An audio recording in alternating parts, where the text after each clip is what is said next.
नमस्कार, वेलकम। आप देख रहे हैं कंज्यूमर अड्डा, आपके साथ मैं हूं विपिन भट्ट और आज बात करेंगे एक बार फिर से नीट यूजी की। अब आ गया है नीट और क्लीन प्लान। क्योंकि पेपर लीक कांड के बाद, मामले के बाद एक कमेटी बनाई गई जिसने अब अपने रिकमेंडेशन सौंप दिए हैं और शिक्षा मंत्री धर्मेंद्र प्रधान ने बाकायदा मंगलवार को इन्हें पब्लिक भी कर दिया है। कई सारी बातें इसमें कही गई है, कई बड़े बदलाव के लिए इसमें सुझाव दिए गए हैं। तो क्या होंगे वो बदलाव, कैसे बदलेगा इस परीक्षा का स्वरूप और क्या ये नीट और क्लीन हो पाएगी? जो सबसे बड़ा सवाल था पेपर लीक के बाद कि इस परीक्षा में जिस लेवल की दिक्कतें गई, जिस लेवल की धांधली के आरोप लगे, क्या अब उन सबसे यहां पर निजात मिलेगी, मुक्ति मिलेगी? और क्या बदलाव होगा इस परीक्षा के अंदर जो देश में सबसे बड़े एग्जाम्स को कंडक्ट करती है, डॉक्टर्स के लिए, इंजीनियर्स के लिए, मैनेजमेंट्स के लिए, और भर्तियां भी कुछ। तो क्या इसका प्रारूप स्वरूप सब कुछ वैसा ही रहेगा या उसमें इतने बड़े बदलाव होंगे कि परीक्षा पूरी तरह बदल जाएगी? सब जानने की बातें हैं।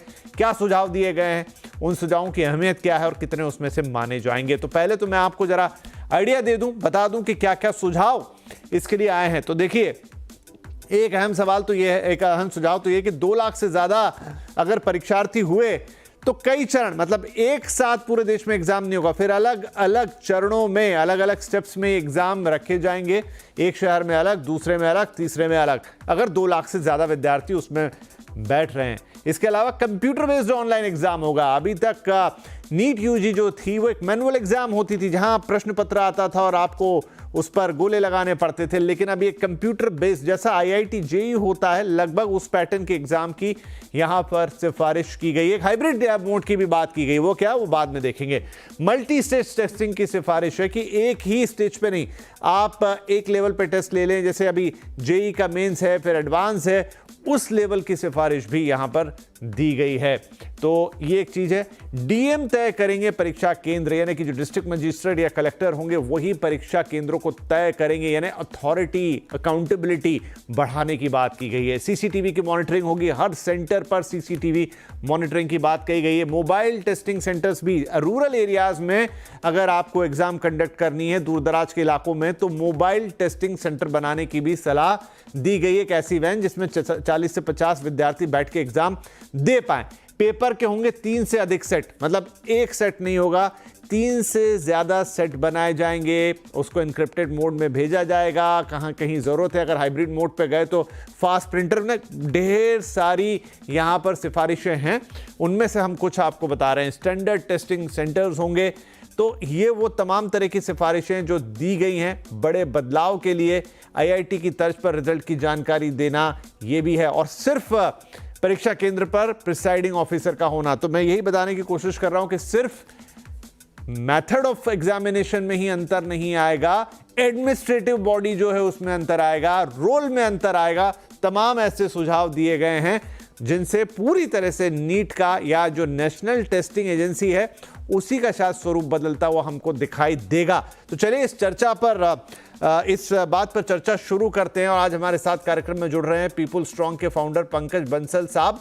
और बता दूं कि पंकज बंसल साहब, ये जो कमेटी बनी है जिसने नीट में परिवर्तन के, या पूरा जो ये नेशनल टेस्टिंग एजेंसी है इसके खापके में जो परिवर्तन के सुझाव दिए हैं, आप उस कमेटी का हिस्सा हैं। और साथ में जुड़ रहे हैं कैरियर पॉइंट कोटा के सीएमडी प्रमोद महेश्वरी साहब। आप दोनों का बहुत बहुत स्वागत है। तो बंसल साहब, मैंने तो कुछ हाइलाइट्स मेजरली बताए, लेकिन आप बताइए कि मूलभूत परिवर्तन क्या होने जा रहा है जिसके लिए सुझाव दिए गए हैं। नमस्ते एंड थैंक यू ये शो को ऑर्गेनाइज करने के लिए इन ए पॉजिटिव वे। अगर मैं देखूं तो पहले तो मैं बताना चाहता हूं, डॉक्टर राधा जो हमारे चेयरपर्सन थे इस कमेटी के, हमने तकरीबन 37,000 से ज्यादा सुझाव मिले, 37,000 प्लस सजेशंस, हर कम्युनिटी से, पेरेंट्स से, बच्चों से, टीचर से, कोचिंग सेंटर से, हर जगह से। तो तकरीबन 37,000 प्लस। दूसरी बात, हमने पूरी लिस्ट दी है रिपोर्ट में। अगर आप देखें 184 पेज की रिपोर्ट है जिसमें तकरीबन हमने 67 टू 70, 67 टू 70 मीटिंग्स जो हमने फिजिकली की, हर स्टेट में लोगों से, हर गवर्निंग बॉडी से हमने वो सब की। तो मैं ये इसलिए बताना चाहता हूँ कि सबको पता होना चाहिए, ये खाली 6-8 लोगों ने बैठ के कमरे में डिसाइड नहीं किया है, बट एक बहुत ही स्ट्रक्चर्ड तरीके से बहुत डीप जाकर काम हुआ है। ये पहली बात है। दूसरी बात जो आपने हाईलाइट की वो बहुत करेक्ट है।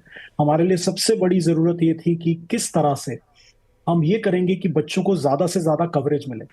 आज तक बहुत कुछ हुआ, लेकिन कई बार बच्चे जो कई दूर दराज इलाकों में वो छूट जाया करते थे। तो आपने जैसे देखा कि मोबाइल्स बैन रेकमेंड की गई हैं कि हम हर उस एरिया तक पहुंचे जहां बच्चा नहीं पहुंच पा रहा। तो वो एक मेजर सुझाव है बच्चों को इंक्लूड करने के लिए।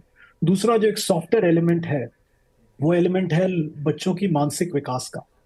तो कई बार क्या होता है, एक तनाव बहुत ज्यादा बढ़ जाता है, जिसे हम आजकल एक आम भाषा में स्ट्रेस कहते हैं, बट बच्चे वो व्यक्त भी नहीं कर पाते। उसके लिए पूरा मेंटल वेलनेस पे एक रिकमेंडेशन दिया गया है और हर स्टेक होल्डर से वो रिक्वेस्ट की गई है। और मैं सुनना चाहूंगा आपसे और अपने दूसरे पैनलिस्ट से इस बारे में कि उनका क्या व्यू नहीं, है। डेफिनेटली वो मैं लेता हूं, लेकिन चूंकि आप इस कमेटी के मेंबर हैं, तो एक चीज और कि मुख्य जो मुद्दा था जहां से ये चीज ओरिजिनेट हुई कि ये कमेटी बनाने की जरूरत पड़ी और आप लोगों ने सुझाव दिए, वो ये था कि परीक्षा में धांधली, पेपर का लीक होना या ट्रांसपेरेंसी ना होना, और वो पूरा मामला पूरे देश ने सुना, कई डिबेट्स उस पर हुए। उसको लेकर खास तौर पे वो कैसे ठीक होगा, वो पॉइंट्स हमें बताइए, वो बड़े सुझाव क्या हैं? तो विपिन, किसी भी तरह से तीन चीजें बहुत जरूरी थी इसके लिए। पहले, टेक्नोलॉजी का यूज करना। इसमें जो रिकमेंडेशन की गई है, मैं टेक्निकल वर्ड्स अभी यहाँ एक्सप्लेन नहीं कर रहा हूँ, बट इस लेवल की टेक्नोलॉजी इंटेलिजेंस सपोर्ट की गई है कि जो इस परीक्षा को हमेशा के लिए बदल देगी और सिक्योर बना देगी। ऐसा नहीं था कि वो पहले यूज नहीं हुई, बट बहुत ही कॉन्सेंट्रेटेड एफर्ट में आगे जाएगी। जैसे किस तरह से वो टेस्ट पिकअप होंगे, एटसेट्रा एटसेट्रा, और कैसे वो सिक्योरिटी मैनेज होगी, कुछ चीजें आपने बोली। दूसरा एस्पेक्ट, क्वेश्चन पेपर्स, जिसे कॉनऑप्स कहा जाता है, कॉन्फिडेंशियल ऑपरेशंस। जब भी कोई टेस्ट रन होता है, वो कॉनऑप्स का प्रोसेस किस तरह से रन किया जाएगा। आपने 3 टेस्ट का एग्जांपल दिया, हमने उसमें ये तक रिकमेंड किया है कि बहुत रिच क्वेश्चन बैंक होगा, जिससे किसी के लिए भी कोई एक क्वेश्चन पेपर प्रिडिक्ट करना ऑलमोस्ट नामुमकिन हो जाएगा। वो सेकंड पार्ट है कि क्वेश्चन पेपर और कॉन्सेप्ट्स को किस तरह से किया जाएगा। और तीसरा पार्ट है जो फिजिकल सेंटर्स हैं, उनको किस तरह से किया जाएगा। आपने डीएम्स का नाम लिया, बट किस तरह से हम और सरकारी संस्थाओं को इसमें जोड़ने की कोशिश कर रहे हैं, जिससे एक बहुत ही सिक्योर टेस्ट सेंटर्स बना सकें। हम सब अंडर एस्टिमेट करते हैं, भारत में 700 डिस्ट्रिक्ट्स हैं, 28 से 30 हजार पिन कोड्स हैं जहां पर बच्चे रहते हैं, पेरेंट्स रहते हैं, और सब जगह टेस्टिंग सेंटर्स पहुंचाना आसान नहीं है। तो तीसरा पार्ट हमारा रीच है। ये तीनों मुद्दों पे बहुत डिटेल बोला गया है। और फाइनली आई विल से, एक रिफॉर्मेशन की बात की गई है कि एनटीए जो बॉडी से कंडक्ट करती है, उसे कैसे रिफॉर्म किया जाना चाहिए। उसने बहुत काम किया, लेकिन उसको आपने मंत्री जी की बात सुनी होगी, उन्होंने कहा ये भर्ती के एग्जाम्स नहीं करेगा, वो रिक्रूटमेंट राइट। के लिए नहीं बनी थी बॉडी, तो इसको टेस्टिंग के लिए यूज किया जाएगा। ये सब बात हुई है। राइट, ये भी एक इंपॉर्टेंट फैक्टर है कि भर्ती के एग्जाम्स जो करीब 13 से ज्यादा अलग अलग भर्तियों के, या और भी ये नंबर बड़ा हो सकता है, अभी तक एनटीए कंडक्ट कराता था, अब वो कंडक्ट नहीं कराएगा। ये भी एक मेजर रिकमेंडेशन है और इनफैक्ट ये लागू होता हुआ भी हम देखेंगे। और साथ में बहुत सारे एडमिनिस्ट्रेटिव चेंजेस भी सजेस्ट किए हैं इस कमेटी ने, जिस पर हम आगे आते हैं। लेकिन इससे पहले प्रमोद जी के पास जाऊंगा मैं। यहाँ पर प्रमोद साहब, अभी आपने सर की बात सुनी पंकज जी की, और वो सुझाव भी आपने पढ़े ही होंगे डेफिनेटली। अब तो ये पब्लिक में है और आप लोग भी, आप जैसे तमाम और इंस्टीट्यूट भी अपने रिकमेंडेशन, अपने सुझाव उसमें देंगे। लेकिन जो बदलाव रिकमेंड किए गए हैं, आपको लगता है ये पर्याप्त हैं? ये बिल्कुल उस प्रॉब्लम को हिट कर रहे हैं जहां पर हमने देखा था इतनी बड़ी कंट्रोवर्सी खड़ी हुई, या जो भी कुछ हुआ बच्चों के साथ, अब वो सारी चीज़ें एड्रेस होगी, या अभी एक शुरुआत आप कहेंगे अच्छी है, करना इसमें और भी कुछ पड़ेगा? मुझे लगता है कि ये जो शुरुआत है तो बहुत ही अच्छी है, क्योंकि जिस तरह का यूएस लास्ट ईयर जून में हुआ था नीट के रिजल्ट के आने के बाद, और इतने लाखों बच्चों का भविष्य एक तरह से अटक सा गया था और बिल्कुल ट्रांसपेरेंसी नहीं थी, उसको देखते हुए जितने भी सजेशन है बहुत अच्छे सजेशन है। और मुझे लगता है कि बहुत हद तक ये सारे इश्यूज को एड्रेस कर रहे हैं। मुझे, जैसे कि हर चीज के एक इवॉल्विंग नेचर होता है, तो इसमें ये भी इवॉल्व होगा। परंतु अभी तक जितना मैंने पढ़ा और जितना समझा है, उसके हिसाब से जितने भी सजेशंस आए वो बहुत ही अच्छे सजेशंस हैं। चाहे वो क्वेश्चन पेपर को डिजिटल तरीके से ट्रांसफर करने की बात हो, क्योंकि लास्ट ईयर आपको याद होगा कि पेपर जो हैंडल होते हैं वो मल्टीपल हैंड्स में हैंडल हो रहे थे, तो बीच में ही पेपर निकाल लिए जाते हैं। तो उन सारी चीजों को एड्रेस करते हुए, मतलब मुझे लगता है बहुत बारीकी से प्रॉब्लम्स को अंडरस्टैंड करके, समझ के उनके सॉल्यूशंस बनाए, और काफी सराहनीय और काफी वेलकम स्टेप है। ये काफी ट्रांसपेरेंसी और सिक्योरिटी सिस्टम में लेकर आएगा। हाँ, हो सकता है कि आने वाले समय पे कुछ चैलेंजेस और आए, परंतु अगर इस तरह की प्रोएक्टिव अप्रोच अगर रही सरकार की तरफ से, तो मुझे लगता है कि आगे जो परेशानियां पहले आई हैं वो तो अब नहीं आएंगी।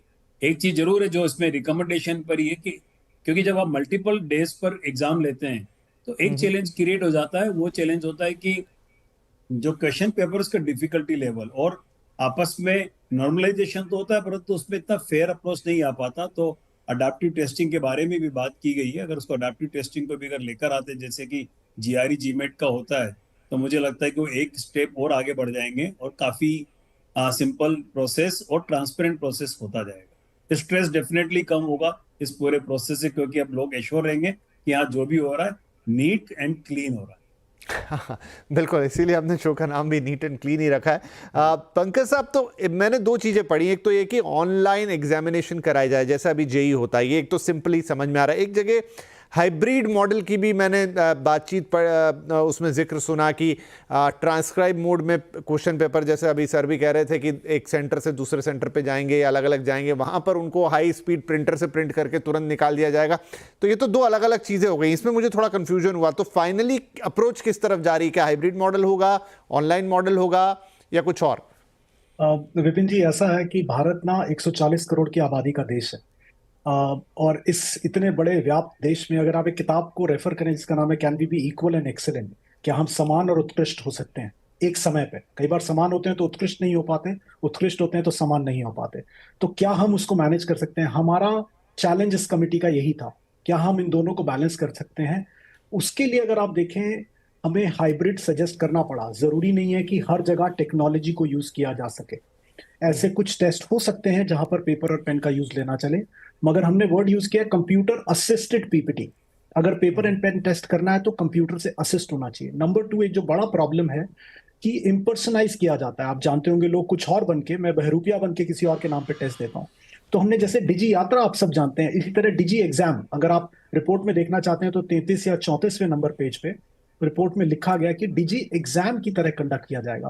पहले आपको चेक किया जाएगा एप्लीकेशन भरते टाइम, दूसरा जब आप एग्जाम सेंटर पे पहुंचेंगे, तीसरा जो टेस्ट कंडक्ट कर रही है बॉडी, जिसका हमने एक नया नाम दिया है टेस्टिंग इंडेंटिंग एजेंसी। सपोज कीजिए सीएसआर टेस्ट कंडक्ट कर रहा है, तो वो इंडेंटिंग कंपनी उसको ऑथेंटिकेट करेगी और फाइनली क्लासरूम के अंदर उसका ऑथेंटिकेशन होगा।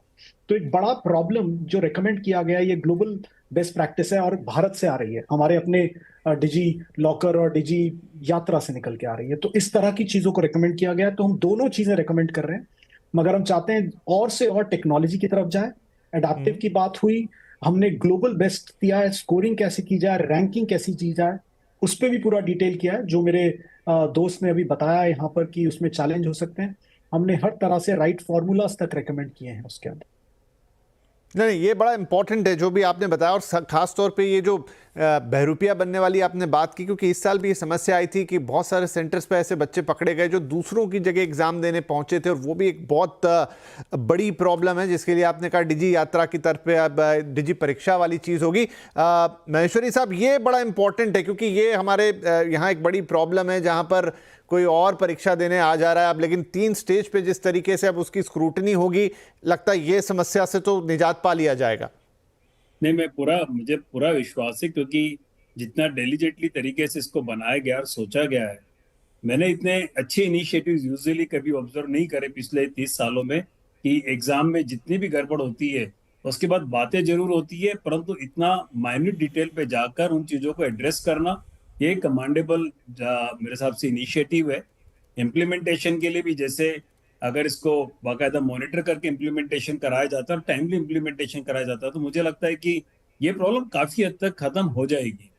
और ये होना जरूरी भी है। मतलब जिस तरह का स्ट्रेस लोगों को एग्जाम देने से होता है, उससे ज्यादा कहीं स्ट्रेस एग्जाम में डाउट जब हो जाता है उस पर हो जाता है, और उन बच्चों को भी हो जाता है जो बहुत अच्छे होते हैं। तो ये ट्रांसपेरेंसी जैसे जैसे आती जाएगी, एक ट्रस्ट फैक्टर बिल्ड होता जाएगा। मेरे हिसाब से बहुत सारे जो ऐसे एलिमेंट सिस्टम में एंट्री कर चुके हैं जो शायद सिस्टम को डिस्टर्ब करते हैं, वो ऑटोमेटिकली आउट होते जाएंगे, और एक अच्छा इनिशिएटिव बन जाएगा। और बहुत बहुत अच्छा इनिशिएटिव है, और मुझे लगता है कि इम्प्लीमेंट में बहुत अच्छा हो जाएगा।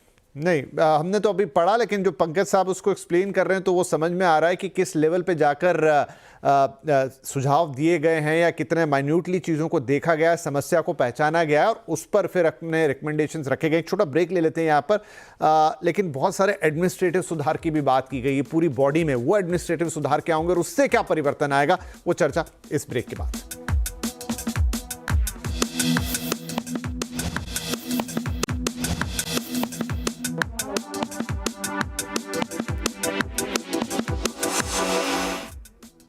NEET UG neat and clean plan, बात हो रही है कि नीट यूजी के लिए एक कमेटी बनाई गई थी। वो तमाम जो कियोस्क हुआ था कि पेपर लीक और उसके बाद बहुत बड़ी कंट्रोवर्सी, लेकिन अब बड़े रिकमेंडेशन सामने आए जिन पर हम लगातार बातचीत कर रहे हैं। उससे पूरी तरह से इस परीक्षा का प्रारूप बदलेगा, और ना सिर्फ परीक्षा का प्रारूप बदलेगा बल्कि एनटीए जो एजेंसी है जो इसे कराती है वो भी अब बदलने जा रही है। तो पंकज जी और प्रमोद जी दोनों हमारे साथ हैं।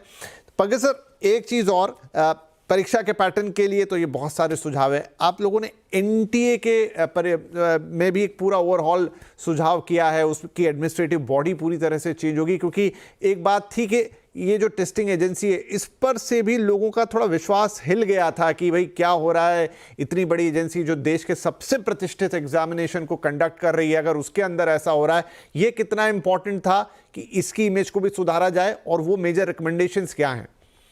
तो विपिन जी, हमने एक एक चीज बहुत ट्रांसपेरेंटली रिपोर्ट में लिखी है, बट मैं आपको 2 मिनट के अंदर उसकी हाईलाइट बताता हूँ। उसका सबसे पहला हाईलाइट ये, डॉक्टर राधा जो हमारी कमेटी के चेयर थे, उनके साथ जब हमने सारी वार्तालाप किया, सारी मीटिंग की, तो हमने ये सजेस्ट किया कि इसमें 10 फंक्शंस होंगे एनटीए के अंदर। और वो 10 फंक्शन है, जैसे नेशन वाइड इंफ्रास्ट्रक्चर क्या होगा, डिजिटल इंफ्रास्ट्रक्चर एक और टीम है, रिसर्च एंड डेवलपमेंट की अलग टीम है, ट्रांसपेरेंसी की अलग टीम, पांचवा इंटरनेशनल कोलैबोरेशन, छठा इंफॉर्मेशन सिक्योरिटी कैसे मैनेज किया जाएगा, सातवां टेस्ट सिक्योरिटी, आठवां विजिलेंस एंड फोरेंसिक, हमने वो भी रेकमेंड किया है, नौवां इंटरनल एडमिन एचआर, एंड 10वां फाइनेंस एंड लीगल मैटर। हमने 10 फंक्शंस रेकमेंड किए हैं। और एज ऑफ नाउ नीट में एक डायरेक्टर जनरल होते हैं, हमने रेकमेंड किया उनके साथ 2 एडिशनल डायरेक्टर जनरल्स होंगे, जो मैंने आपको 10 फंक्शंस बताए देखेंगे, और 2 डायरेक्टर्स जो इनमें से कुछ फंक्शंस देखेंगे। तो हमने पूरा उसका स्ट्रक्चर हमने एक रिफॉर्म करके रेकमेंड किया है। क्या क्या कौन रोल कर सकता है वो इसमें बताया गया है। और एक और बहुत बड़ी चीज जो बदली है वो ये है कि मैंने जैसा आपको पहले कहा, टेस्टिंग इंडेंटिंग एजेंसी, ये अभी तक किसी ने ध्यान नहीं दिया, उनका रोल क्या होगा। नीट तो टेस्ट कंडक्ट करेगा, बट जिसका टेस्ट कंडक्ट किया जा रहा है उनका रोल क्या होगा, वो भी इसमें बहुत डिटेल स्तर में बताया गया है। और लास्ट पॉइंट मैं कहूंगा, प्रधानमंत्री ने अभी बहुत कुछ बात की है रिसर्च के लिए। अगर आप देखें, हमने रेकमेंड किया हमारा रिसर्च टीम काफी बड़ा होना चाहिए, जिस वजह से हमारे क्वेश्चन बैंक बहुत एनरिच्ड रहे, उनको सही भाषाओं में ट्रांसलेट किया जा सके, जो मैंने पहले आपको कॉन्फिडेंशियल ऑपरेशंस कहा था उसको मैनेज किया सके। तो एक पूरी रिसर्च फोकस टीम, जिससे क्वेश्चंस बच्चों को बेस्ट पहुंचे। हो सकता है मेरा लर्निंग लेवल कम हो और आपका ज्यादा हो, बट हम दोनों को फेयर चांस कैसे मिलेगा। वो आइटम रिस्पॉन्स थ्योरी जो एक टेक्निकल टर्म है इस फील्ड का, कैसे उसे रियल बनाया जाएगा। जब ईटीएस जो दुनिया की सबसे बड़ी कंपनी है जिससे हम मिले स्पेस में, उनके इनपुट्स तक हमने इसमें लिए। So this is how it is being reformed, and I am very sure ये आप एक बहुत ही सुनहरा भविष्य देखेंगे एनटीए और टेस्टिंग कम्युनिटी का। एंड आई एम श्योर ये सब इंप्लीमेंट किया जा रहा है, और minister Dharmendra Pradhan ji are very serious and going through each line when it is being implemented. Right. Pramod ji, quickly and shortly, कि आपने एग्जाम में तो जो खामियां थी उसको दूर करना, लेकिन जो एजेंसी के ऊपर एक बट्टा लग गया था एनटीए के ऊपर, उसको भी हटाना कितना जरूरी था। बहुत सारे सुझाव और चेंजेस बताए पंकज जी ने, एंड आई थिंक लोगों का विश्वास फिर से उसमें लौटे, वो भी बड़ा इंपॉर्टेंट बात थी। ये तो बिल्कुल सही। अगर आपको याद होगा, लास्ट ईयर जो बोनस मार्क्स देने का सिस्टम था, अलग से एग्जाम कराने का सिस्टम बना दिया, मतलब एक तरह ऐसा हो गया था कि बिल्कुल कोई प्रोप्राइटरी तरीके से एनटीए को चला रहा है, और जिसका कोई लॉजिकल आंसर किसी के पास नहीं है, और उससे एनटीए पे तो पूरा ट्रस्ट ही खत्म हो गया था। ये रिफॉर्म बहुत अच्छा है, और अगर बहुत प्रॉपरली इनको जो राइट्स हैं, जो लोगों को राइट्स दिए हुए हैं, काम दिया हुआ है, अगर उसको सिस्टमेटिकली डेवलप कर लिया जाए, तो मुझे लगता है कि अगर आने वाले साल कोई इशू नहीं हुआ तो एनटीए वापस वाला रेपुटेशन रिगेन कर लेगा जो पहले इन्होंने लॉस किया है। तो पंकज सर, एक लास्ट एंड इंपॉर्टेंट क्वेश्चन कि ये कब देखेंगे ये सारी रिकमेंडेशन, इसमें से जो भी होंगी मेजर रिकमेंडेशन या पूरी की पूरी, कब एक्सेप्ट की जाएंगी और कब से इंप्लीमेंट होते हुए दिखाई देंगी? नेक्स्ट सेशन से ही? विपिन जी, बिल्कुल, मैं कहूंगा आज से। पिछले 2 महीने से डॉक्टर राधा खुद जा जाके कई बार टेस्टिंग सेंटर में देख रहे थे जो टेस्ट कंडक्ट हो रहे थे कि कैसे हो रहे हैं, क्योंकि भारत में टेस्ट लगातार होते हैं। और अगले से आप बहुत हद तक आप ये इंप्लीमेंटेशन देखना शुरू करेंगे। मिनिस्ट्री ऑफ एजुकेशन ने काम शुरू कर दिया है, कुछ एक्शंस भी ले लिए गए हैं जो आपको एनटीए से मिलेंगे। बट मैं लास्टली यही कहूंगा, वो जाकी रही भावना जैसी, प्रभु मूरत देखी तिन तैसी। तो विपिन जी, इवेंचुअली जो तुलसीदास जी ने कहा था वो ट्रू है। आप लोग अगर पॉजिटिव देखना चाहते हैं तो आपको पॉजिटिव दिखेगा, और ये बहुत जल्दी हमारे सामने आएगा। नहीं, गलती हो और अगर उससे सीख लिया जाए तो उससे बेहतर और कुछ नहीं, क्योंकि वो आपको बेहतर होने का मौका देती है। शायद यही हमारी नेशनल टेस्टिंग एजेंसी के साथ हुआ, उनका भी टेस्ट हुआ, लेकिन अब बड़े रिकमेंडेशंस आए हैं और ये धीरे धीरे, जैसा पंकज जी बता रहे हैं, इंप्लीमेंट होने भी शुरू हो गए हैं और जो अगले साल की एग्जामिनेशन होगी उसमें सब ऑन ग्राउंड उतरते हुए भी दिखाई देंगे, यही हम उम्मीद कर रहे हैं। तो जो नीट की परीक्षा है उसका जो सेंटिटी है वो तो मेंटेन होगी, लेकिन जो नेशनल टेस्टिंग एजेंसी है उसकी जो इमेज एक गलत दिशा में चली गई थी वो भी सुधरती हुई दिखाई देगी। ओवरऑल पूरा सिस्टम का ओवरहॉल हो रहा है और ये छात्रों के लिए सबसे अच्छी खबर हो सकती है। बहुत बहुत धन्यवाद आप दोनों ही मेहमानों का, और ये बहुत अच्छे एक्सप्लेनेशन आपने दिए हैं एंड आई होप कि ये जैसे ही सब लागू होगा हम एक बेहतर एजुकेशन सिस्टम, बेहतर एक टेस्टिंग सिस्टम जहां पर सही विद्यार्थी सही तरीके से चुने जाएं और योग्य लोगों को उनकी योग्यता के लिए उनका नंबर मिले, उनके प्रमाण मिले। बहुत बहुत धन्यवाद आप दोनों का ही इस कार्यक्रम में भाग लेने के लिए। नमस्कार।